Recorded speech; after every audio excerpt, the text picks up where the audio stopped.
the idea of having to write this book and relieving it while you wrote it, it must have been writing a page and then having to get far, far away. Or, how did you cope with the disclosure once again to your own soul, much less everybody else? It was hard. Absolutely difficult. There were days where I would sit at the computer and write 12 hours straight, and, a very good friend of mine would ring me and say, what are you doing? And I'd say, oh, God, what time is it? I've been here for hours. I haven't eaten, I haven't done anything. Another time I'd sit down, particularly Chapter 11, which goes into the sexual gratification a lot deeper. That took me weeks to write. I would sit down and I would turn the computer on and I'd write a line and I'd walk away. Right.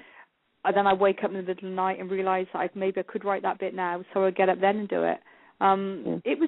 It took me 18 months, near on 19 months to write the book, because there were periods of times, like you just asked, where I wasn't capable. I couldn't do it, because you have to remember, this just wasn't me writing a book. It's not fictional. This is fact. So this is my life. Yes. And, it's not a memoir of the parties I went to, or footballers' wives or something like that.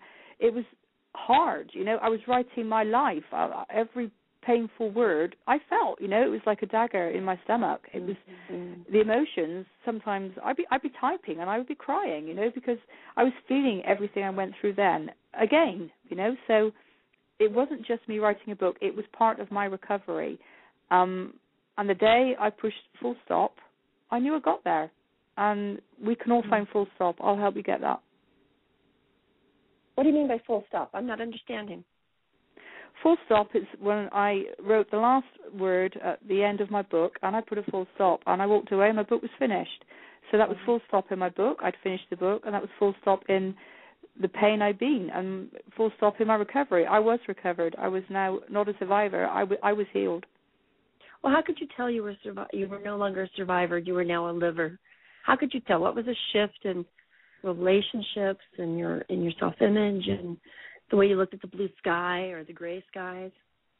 No, it was none of that. It's not, is it raining today or is it not? It was nothing like that. It's not about the elements around you. It's not about what's going on in your life. It's about what's in your soul. It's about you realizing that you found the full stop within you. It's not about anything that happens. It's not about anything you do. For me, it was finish my book. For you or anyone out there listening, it's something different. Your full stop is just it's just a phrase. It's a point you get to your life where you've conquered where you are. Full stop for everything negative on of your life.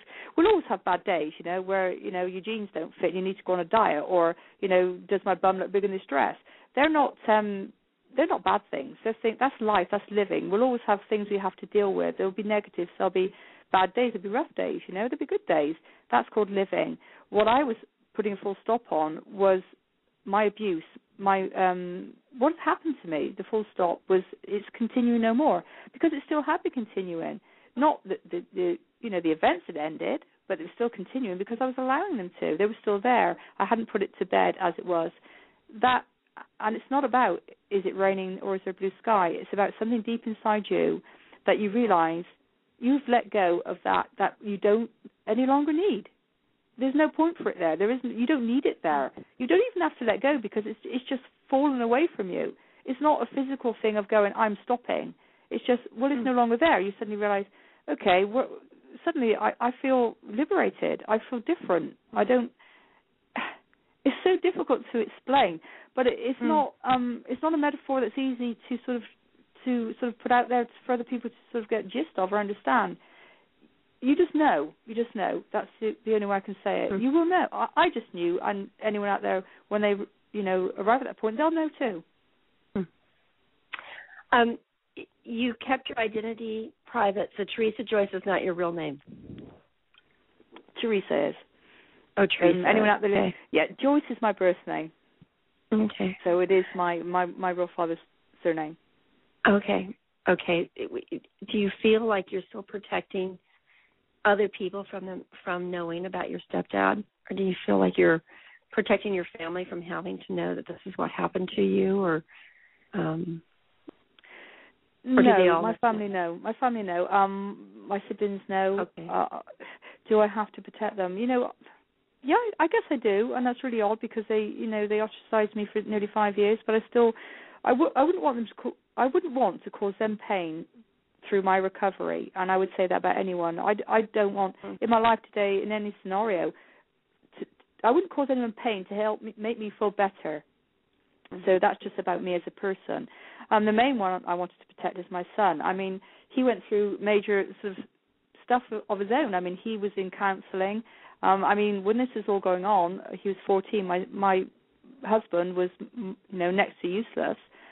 And years on, we didn't talk about it. But he really felt, as a 14-year-old child, he should have done something. He felt he should have protected me. He knew what was going on, but didn't know everything. And he blamed himself for that for years. He still does. I mean, he has anger management issues. He's seen people. He's been in counselling.